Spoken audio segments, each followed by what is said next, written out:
ညီလေးနေကောင်းလား လိုက်ပါမယ် နေကောင်းပါတယ်နေနေကောင်းလား ကောင်းတယ်ညီကောင်းတယ်မတွေ့ရကြာ ဟုတ်တယ်နော်ဟာ ဟိုတယ်ရောက်ပြီလား fighter တဲတဲ့ဟိုတယ်ရောက်ပြီလားညီ မနေ့ပြန် Vegas မှာတွားမယ် အော်မသွားရသေးဘူးပေါ့ မတွားရသေးဘူး ဟုတ်ပြီဟိုလေညီ interview တွေလည်းအများကြီးဖြေတာဆိုမေးခွန်းနဲ့ထက်နေပေါ့နော်အဲ့တော့မထက်အောင်တော့ကိုလည်းစူးစမ်းပြီးတော့ပြင်ဆင်ထားတယ်ပေါ့နော်အဲ့လိုကြောင့်မြန်မာလိုမေးရင်အဆင်ပြေလားညီ ပြည်တယ်ကျွန်တော်မဖြစ်တဲ့ဘူးဆိုရင်အင်္ဂလိပ်လိုပြောမှာနော် Okay အဲ့တော့ဒီလက်ရှိ flyweight တန်းရဲ့ UFC stat တွေကိုကြည့်လိုက်တော့ပေါ့နော် Recording in progress. လက်ရှိ flyweight တန်းရဲ့ဒီ UFC ရဲ့ step တွေကိုကြည့်လိုက်တော့ကြတော့ Pendo ဂျာနဲ့ရင်ဆိုင်ခဲ့တဲ့ Kai Kara France ကအမြင့်ဆုံးရှိတယ်84% လောက် takedown defense ရှိတယ်ငါညီကဒုတိယနေရာမှာ81% ရှိတယ်အဲ့တော့နောက်ဆုံးကစားတဲ့ပွဲမှာ Kai Kara France တောင်မဲ့နဲ့ Pendo ဂျာရဲ့ takedown ကိုတစ်ခါမှ defense မလုပ်သွားနိုင်ဘူးပေါ့နော်အဲ့တော့ဒုတိယနေရာမှာရှိတဲ့ငါညီကအဲ့ Pendo ဂျာရဲ့အဲ့ takedown တွေကိုဘယ်လိုပုံစံမျိုး defense လုပ်ဖို့စိတ်ကူးရှိလဲ ပထမကျွန်တော်ကတော့သူက Joshua မဟုတ်ဘူးလေ Okay ပြီးရင်ကျွန်တော်ကrespect လေးပေးရတာပြမဲ့ဘယ်လိုပြောမလဲကျွန်တော် five star နဲ့သူကိုထိုးမယ်ကျွန်တော်တခြား star နဲ့မထိုးဘူးလေ အော်အဲ့တဘောကဒီသူဟို Kai Kara France ကစားတော့တဲ့ပုံစံမျိုးလဲညီသုံးမှာမဟုတ်ညီရဲ့ style မှာသူတိတ်တောင်ဟိုအားထုတ်လို့မရအောင်ကိုယ့်အနေနဲ့သူကို plan နဲ့ကိုရှိပြီးသားအဲ့လိုပုံစံမျိုးလားညီ ဟုတ်တယ်Kai Kara France ကPantoja ကအရင်ကောင်းတဲ့ grappler နော်အဲ့ဒါကြောင့် Kai Kara France ကသူ့ကိုကြောက်လဲလို့ထင်တယ်သူက you know အရင် take down ဖြစ်မယ်ဆိုလို့သူအရင်ကြောက်တယ်ကျွန်တော်ဆိုရင်အဲ့လိုမဖြစ်ဘူးလေသူကကျွန်တော်ကို take down လုပ်ရင်ကျွန်တော်like မတရအောင်ကျွန်တော်ကျူးစားမယ်ဟုတ်နော်ကျွန်တော်ကသူ take down ကိုမကြောက်ဘူးလေသူ take down သူကကျွန်တော်ကို take down if you take me down I'm gonna get back up and then you know we're going to start working and things like that so ဟုတ်တယ်ဒါတော့ဟိုအဆိုးတဲ့ဘက်ကပေါ့ကောင်းတဲ့ဘက်ကပြန်ကြည့်မယ်ဆိုရင်ဒီ Pendo ရဲ့ take down လောက်တာတော့လောက်တာပဲဒါပေမဲ့ accuracy ဘိုင်းကသူကအရင်ကြီးကောင်းတဲ့ fighter မဟုတ်ဘူးပေါ့နော်တနည်းပြောရင် take down တော့သူတားယူတယ် take down ယူတဲ့နေရာမှာတက်ရဲ့အရင်ကြီးရှိတဲ့ fighter မျိုးမဟုတ်ဘူးပေါ့နော် UFC က stat တွေကိုပြောမယ်ဆိုရင် take down ယူဖို့ accuracy အများဆုံး fighter က Cody Garbrandt ပေါ့နော်ကိုဒီတာရန်တောင်နဲ့ငါညီကိုရအောင်မလဲနိုင်ဘူးသူစပြီးကြတဲ့ဝင်ပြီးလုံးတယ်အဲ့တော့တိတ်တောင် accuracy အမြင့်ဆုံး fighter တောင်ငါညီကိုရအောင်မလဲနိုင်ဘူးဆိုတော့ငါညီအနေနဲ့ဘယ်လောက်ထိယုံကြည်ချက်ရှိလဲပေါ့နော်ပန်တိုဂျာကိုရင်ဆိုင်ဖို့အတွက်ကျွန်တော်ကိုအမြဲတမ်းယုံကြည်ရှိတယ်သူနဲ့ဖင်တိုဂျန်နဲ့corridor ကလည်းသူတို့ five star ကလည်းမတူဘူးလေဒါပေမဲ့သူတို့ teammate ဖြစ်တယ်ဟုတ်တယ်era like you know what I mean they have to be some kind of like the same because they training partner and things like that so you know but it doesn't mean nothing you know it doesn't mean nothing because you know now I'm fighting Pantoja I'm not fighting Cody Durden so yes okay အဲ့တော့ညီရဲ့မေးခွန်းပြန်ကောက်အောင်မယ်ဆိုရင်ပေါ့နော်ပန်တိုဂျာတို့ကိုရီတာရန်တို့ဇူမာကူလောတို့ညီရဒီ American Top Team ပေါ့နော်ကမ္ဘာကျော်ချင်းက fighter တွေနဲ့ဇက်တိုက်ရင်ဆိုင်ခဲ့ရတယ်အကုန်လုံးလည်းအောင်ပွဲခံခဲ့တယ်အခုပန်တိုဂျာကလည်း American Top Team ကပဲပေါ့နော်အဲ့တော့ရှေ့ရပွဲတွေတော့ငါညီကအောင်ပွဲခံခဲ့ပြီပေါ့နော်ညီစိတ်ထဲမှာသူတို့နီးပြတွေကြားငါညီနဲ့ပတ်သက်တဲ့ information တွေအများကြီးရသွားပြီလို့ထင်ထားလားညီသူတို့အနီးပြတွေကကျွန်တော်ကိုကျွန်တော်ထင်တာကသူတို့homework အရင်လောက်တယ်လို့ကျွန်တော်ထင်တော့ဘာဖြစ်လို့လဲဆိုတော့ that's back to back 3 times you know sure so သူတို့ homework ကိုအရင်လောက်တယ်လို့ကျွန်တော်ထင်တယ်ဒါပေမဲ့ကျွန်တော်တို့ကလည်းသူတို့ကို3ရောက်ပဲထိုးမယ်ဆိုတော့ကျွန်တော်အနီးပြတွေက homework လောက်ရလေအဲ့ဒါကြောင့်ကျွန်တော်work ကိုကျွန်တော်အရင်ယုံကြည်တယ် okay အဲ့တော့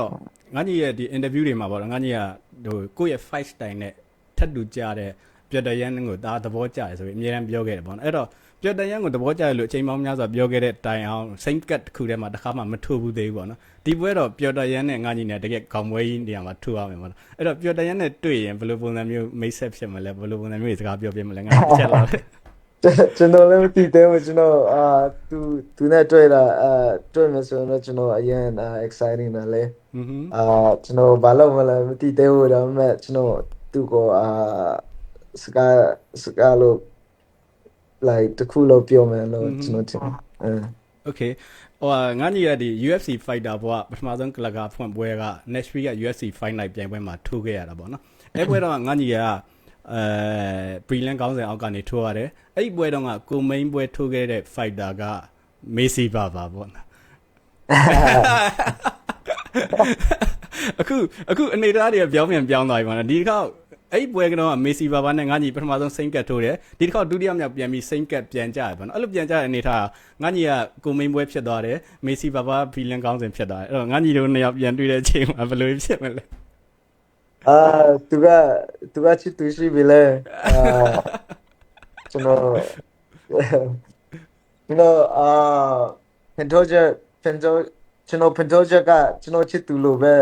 သူကိုသူကိုပဲအာယုံစိတ်တယ်အခုဒီပွဲမှာပေါ့နော်စိတ်ဝင်စားဖို့အခုဆိုတော့ကျွန်တော်ဘာမှစိတ်ဝင်စားဖို့ကျွန်တော်ဖန်တိုဂျာကကျွန်တော်ချစ်သူလို့ပဲစိတ်ဝင်စားတယ်ပန်တို့ကြပဲခေါင်းထဲမှာရှိနေတယ်ပေါ့ဟုတ်တယ်အဲ့တော့ဒီပွဲမှာစောင့်ကြည့်နေရတာပေါ့တနိုင်ငံလုံးပေါ့နော်ကိုတို့ပါဝင်ပေါ့နော်ဟို promotion ဘက်ကလည်းငါညီရဲ့ video တွေကိုတော်တော်ကြီးကို promote လုပ်တယ်ပေါ့နော်ဒီကောက်တောင်းကနေစပြီးတော့အခု embedded episode 1အထိပေါ့နော်သူတို့ social platform တွေပေါ်မှာဟိုတင်တဲ့ဟာ main cat ခေါင်းစဉ်က fighter တွေထက်ငါညီရဲ့အကြောင်းအရာတွေပဲပုံများတယ်ပေါ့နော် YouTube မှာဖြစ်ဖြစ် Twitter မှာဖြစ်ဖြစ်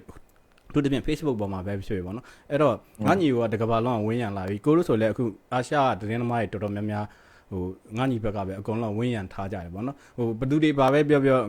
ကို fighter ကို data လိုပဲဝင်းရံကြတော့အဲ့လိုဝင်းရံတဲ့ပြည်သက်တွေအတွက်ငါညီသတင်းစကားလေးပြောပြပါဦးနိဟုတ်ကဲ့ကျွန်တော်Asian fan တွေနဲ့ support ကကျွန်တော်အရင်ကုန်ယူပါတယ်လေပြီးရင်ကျွန်တော်အချိတ်ဆုံးကတော့ဒီကဘာလုံးကမြန်မာကိုတီးစေဖို့လို့ကျွန်တော်ကျူစာမှုကအဲ့ဒါပဲလေဘာဖြစ်လို့လဲဆိုတော့ကဘာကမြန်မာလည်းမပြောတတ်ဘူးလေကျွန်တော်သူတို့ကname like where you from you know I'll be like Myanmar and they're like you know where's that and then the thing is you know Asian လူတွေကမြန်မာလိုမသိဘူး like even the Asian people don't know Myanmar you know what I mean like we got a couple Philippines guys that don't know Myanmar Cambodians guys like I'm like bro we literally neighbors like you know really yeah what you know what I mean what some people know it some people don't you know what I mean so it's like my whole goal is to let the world know you know that what Myanmar is and people think you know you guys are a small country this and that I was like no we're not small bro we got like what 56 million people you know what I mean we're not that small you know what I mean we're a big country it's just we haven't had the opportunity to show the world what we made of you know what I mean so this me getting the belt will be the first step good and then you know what I mean the younger generation will rise and then you know the whole world will know us so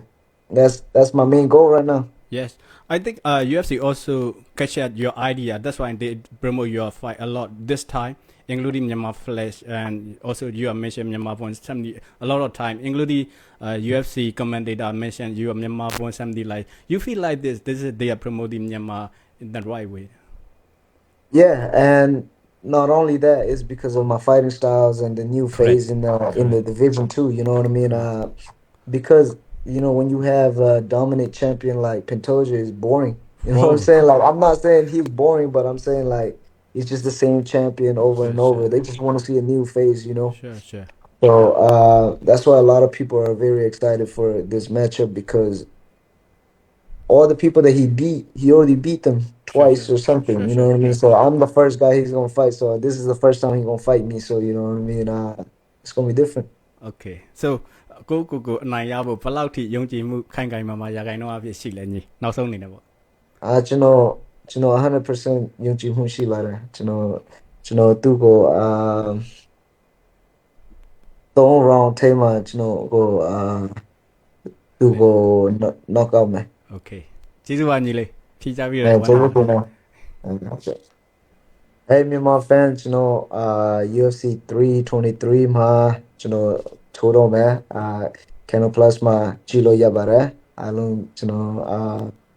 အားပေးတဲ့အတွက်ကျွန်တော်အရင်ဝန်တာပါတယ်နောက်မှတွေ့မယ်နော်